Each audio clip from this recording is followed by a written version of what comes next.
Semua, Assalamualaikum warahmatullahi wabarakatuh. Selamat datang di kelas pengantar manajemen keuangan. Hari ini kita masuk ke bab 7 ya, tentang manajemen piutang. Oke. Jadi yang pertama, piutang itu apa ya, kita review sedikit.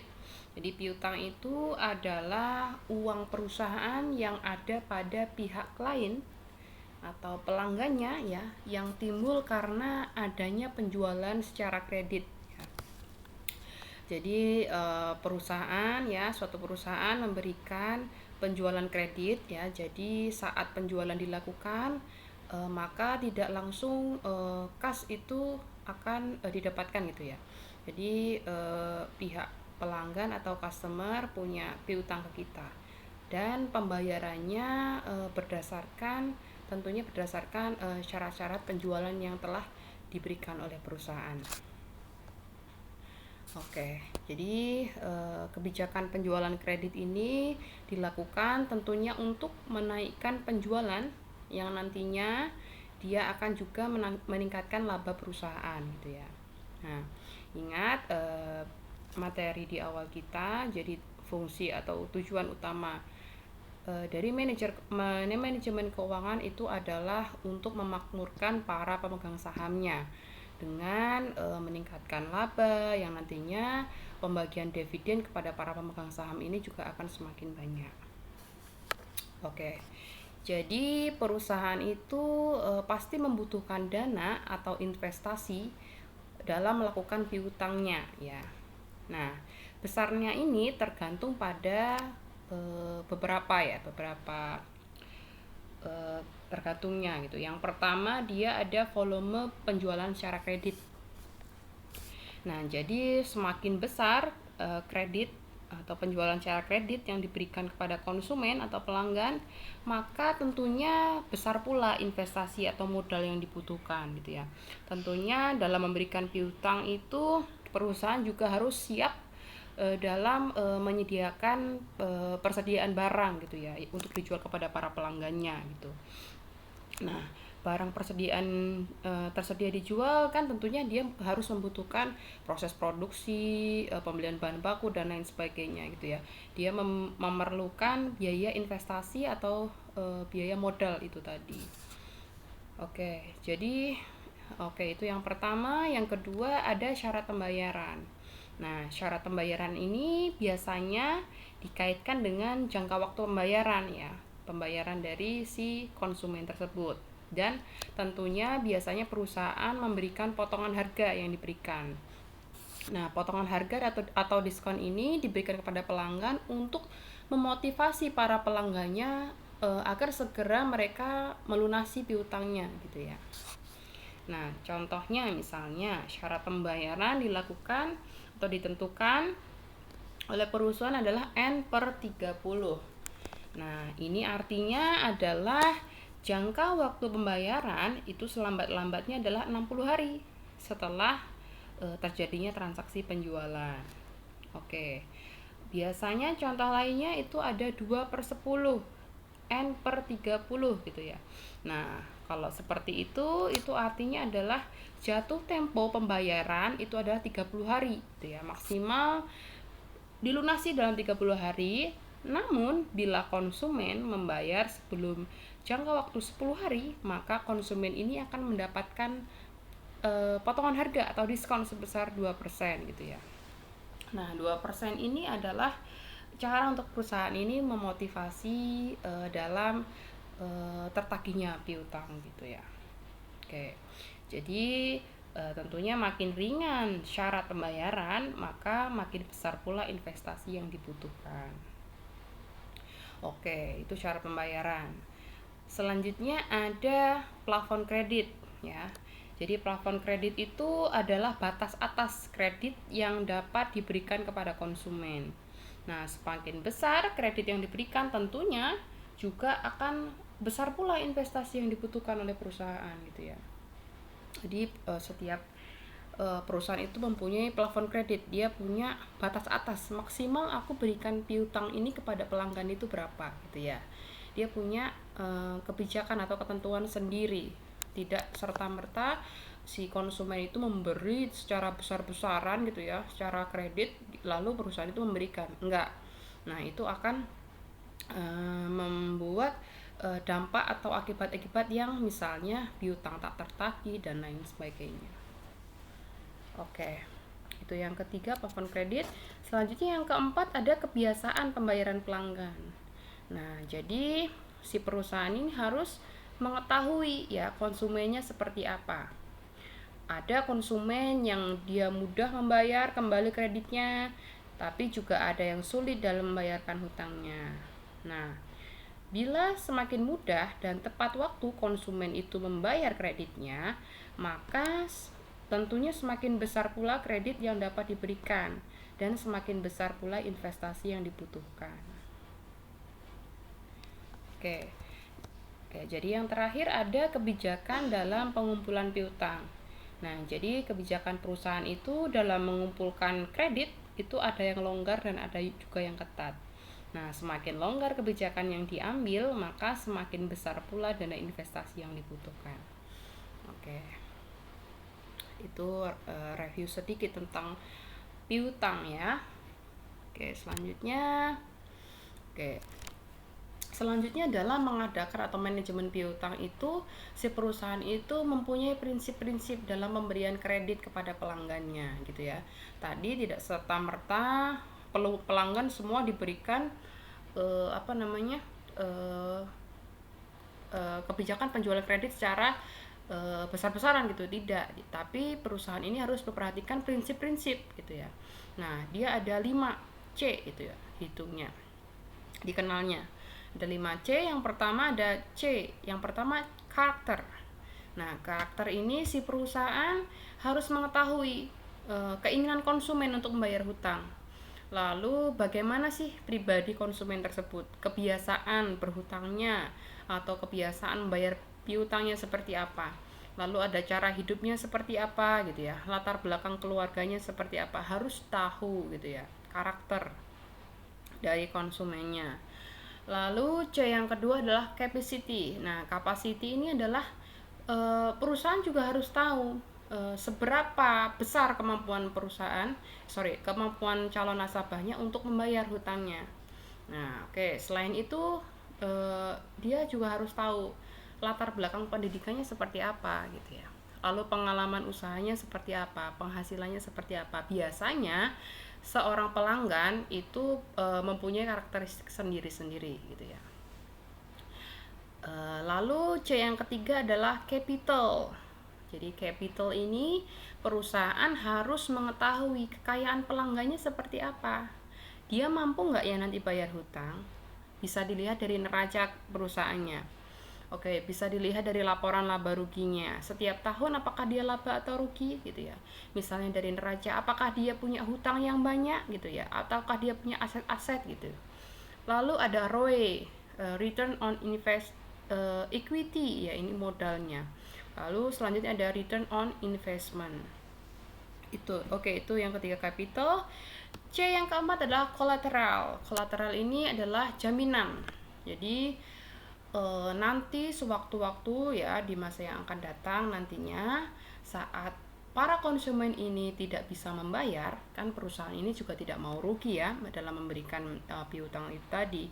Nah, apakah ada jaminan yang dimiliki oleh konsumen sehingga dia sewaktu-waktu misalnya nggak bisa bayar hutang ini ada aset yang bisa disita gitu ya. Itu kolateral. C yang terakhir, C yang kelima adalah condition. Bagaimana kondisi perekonomian ini dan prospek usahanya. Nah, gitu. Nah, jadi ada prinsip-prinsip dalam pemberian kredit gitu ya, yang harus diperhatikan oleh perusahaan dalam memberikan kebijakan piutang.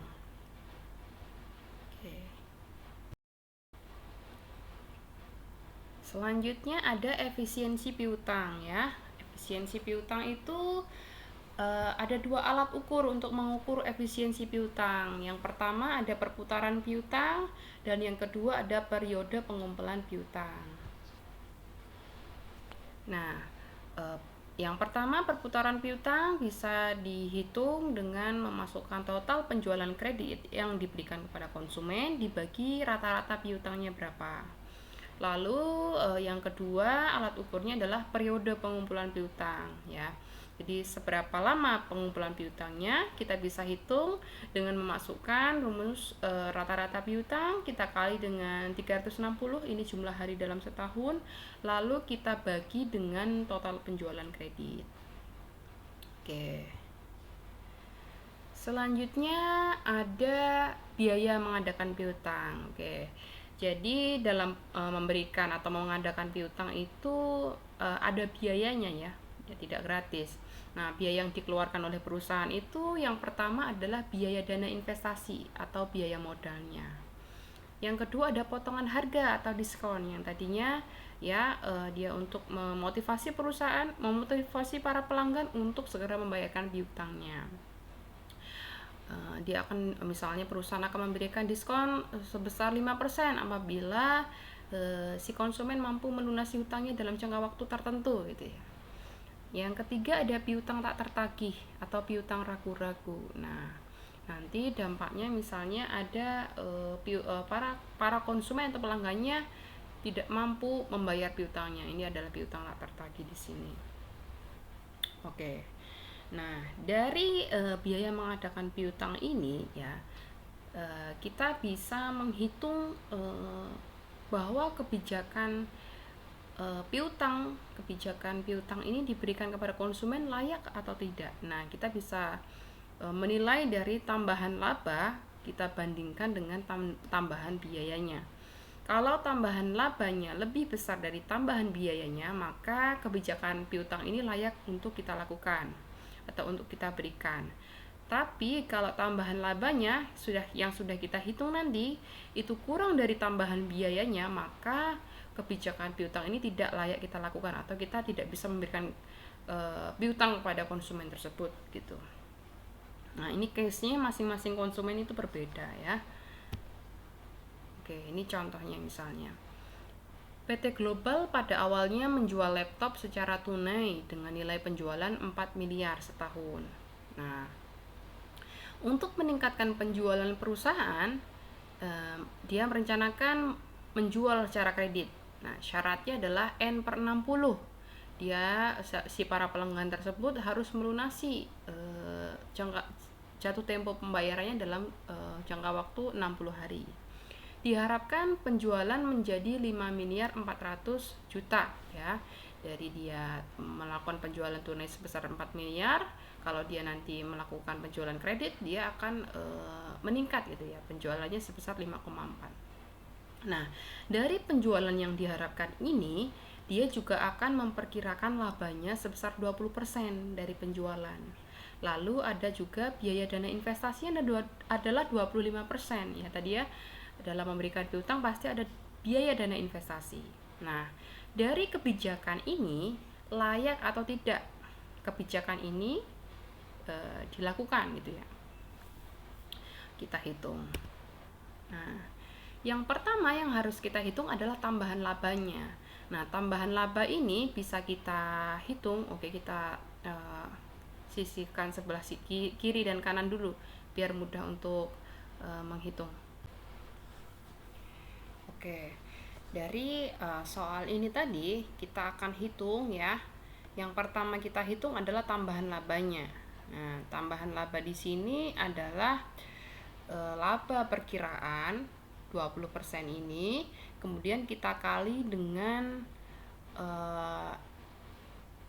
penjualan yang diharapkan ya, kita kurangi dengan penjualan secara tunai ya, penjualan yang awalnya dia rencanakan gitu ya.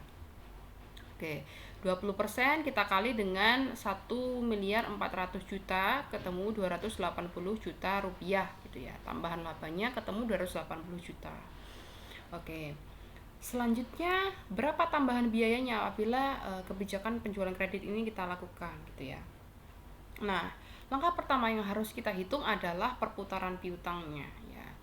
Tadi diketahui bahwa dia memberikan jangka waktu pembayaran adalah 60 hari.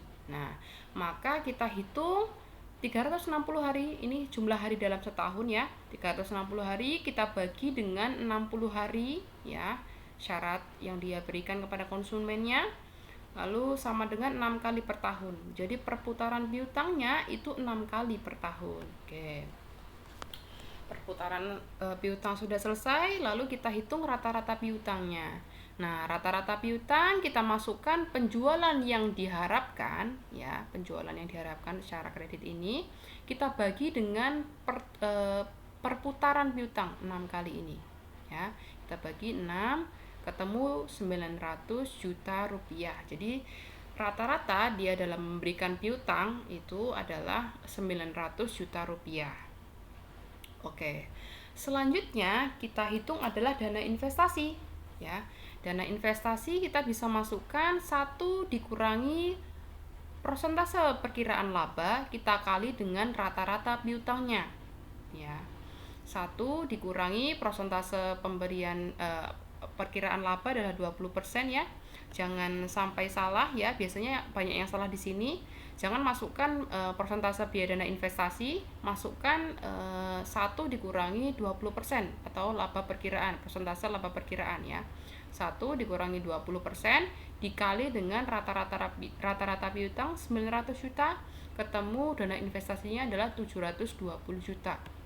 Jadi setiap kali dia melakukan rata-rata piutang ini, dia memerlukan dana investasi sebesar 720 juta rupiah gitu ya. Nah, selanjutnya biaya investasi ya. Biaya investasi ini baru kita masukkan persentase biaya dana investasi sebesar 25% ya. 25% kita kali dengan dana investasi yang telah kita hitung tadi 720 juta ya, ketemu 180 juta rupiah totalnya ya. Oke. Nah, setelah kita mengetahui tambahan biaya investasinya sebesar 180 juta, baru kita kurangi tambahan laba di atas ya. 280 juta kita kurangi dengan 180 juta, ketemu 100 juta. Nah, ternyata tambahan laba kita itu lebih besar daripada tambahan biayanya ya. 280 juta lebih besar daripada 180 juta. Maka kebijakan penjualan kredit ini layak dilaksanakan ya. Ini akan tertagih piutangnya dari konsumen tersebut gitu ya. Oke. Oh, sorry, ini tadi soal yang pertama ini. Oke, jadi itu ya. Jadi kebijakan dari soal ini itu layak untuk dilakukan. Oke, selanjutnya soal yang kedua. Nah, soal yang kedua ini adalah PT Global pada awalnya menjual laptop secara tunai dengan nilai penjualan 4 miliar ya. Untuk meningkatkan penjualan perusahaan, dia merencanakan penjualan secara kredit dengan syarat 2/20 N/60. Nah, di awal tadi, kalau soal awal tadi itu dia hanya memberikan syarat kredit N/60 tanpa memberikan diskon ya, 2/20. Nah, tapi kalau di sini dia memberikan diskon syarat ya, 2/20. Dia dapat, si konsumen tersebut dapat diskon 2% apabila si konsumen tersebut mampu melunasi dalam jangka waktu kurang dari 20 hari. Oke.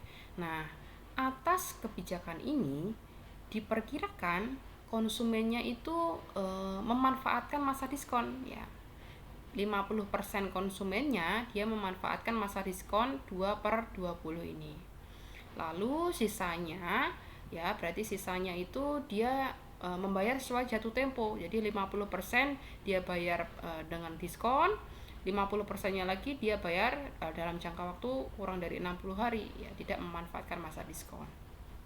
Oke.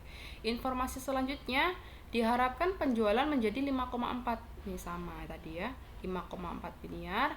Lalu laba diperkirakan adalah 20%. Biaya dana investasi sama 25%. Nah, tapi ada piutang tak tertagih nih ya, diperkirakan 1%. Nah, dari kebijakan atau kasus seperti ini layak nggak sih perusahaan ini memberikan kebijakan penjualan kredit ini? Oke, kalau ada soal ini langkah pertama yang harus kita hitung adalah tambahan labanya tentunya ya.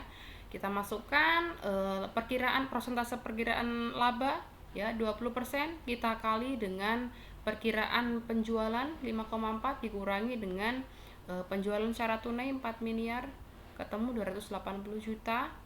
Lalu tambahan biayanya kita hitung ya.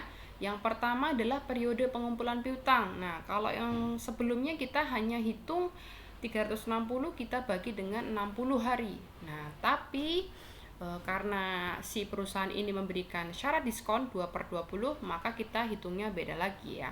Kita masukkan 50% konsumen akan memanfaatkan masa diskon 20 hari, maka kita hitung 50% dikali dengan 20 hari.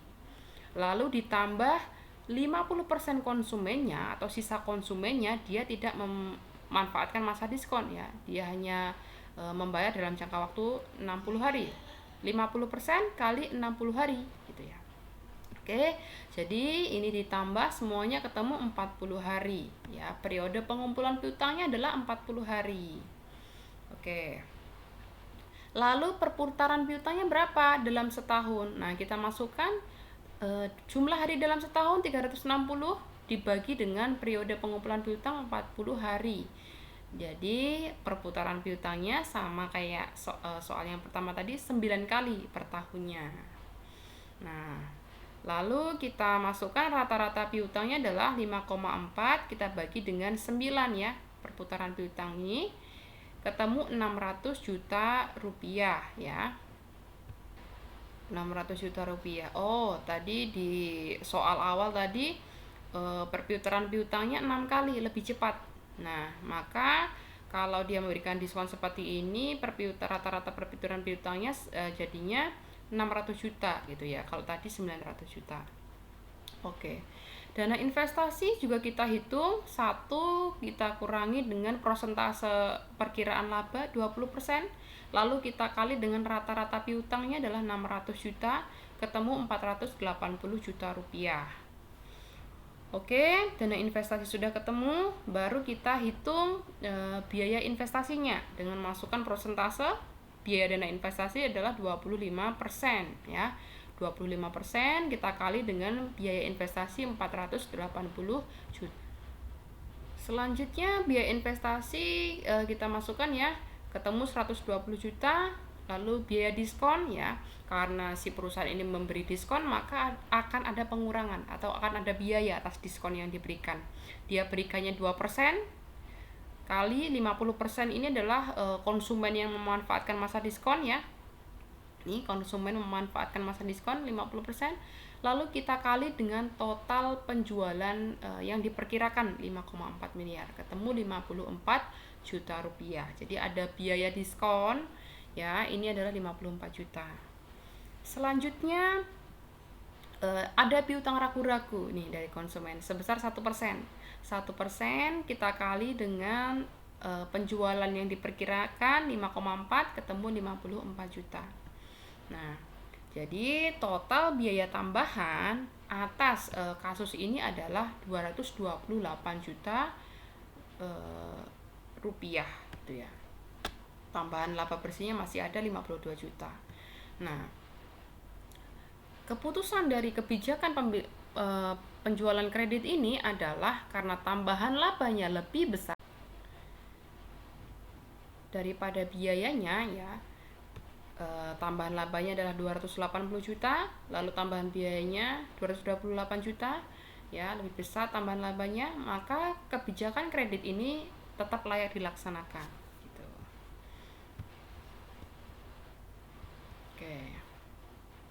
Oke, itu materi tentang manajemen piutang ya. Dalam memberikan piutang kepada konsumen harus ada hal-hal yang diperhatikan. Lalu piutang itu dalam manajemen piutang itu akan ada biaya dalam mengadakan piutang. Kita harus hitung dulu berapa tambahan labanya, berapa tambahan biayanya, apakah tambahan labanya lebih besar dari tambahan biayanya. Kalau iya, berarti kebijakan tersebut layak untuk dilaksanakan. Kalau sebaliknya maka tidak dapat dilaksanakan. Hitungan-hitungannya sudah Ibu sampaikan, semoga bisa dimengerti. dengan baik ya. Oke, itu saja materi tentang manajemen piutang. Semoga bermanfaat. Wassalamualaikum warahmatullahi wabarakatuh.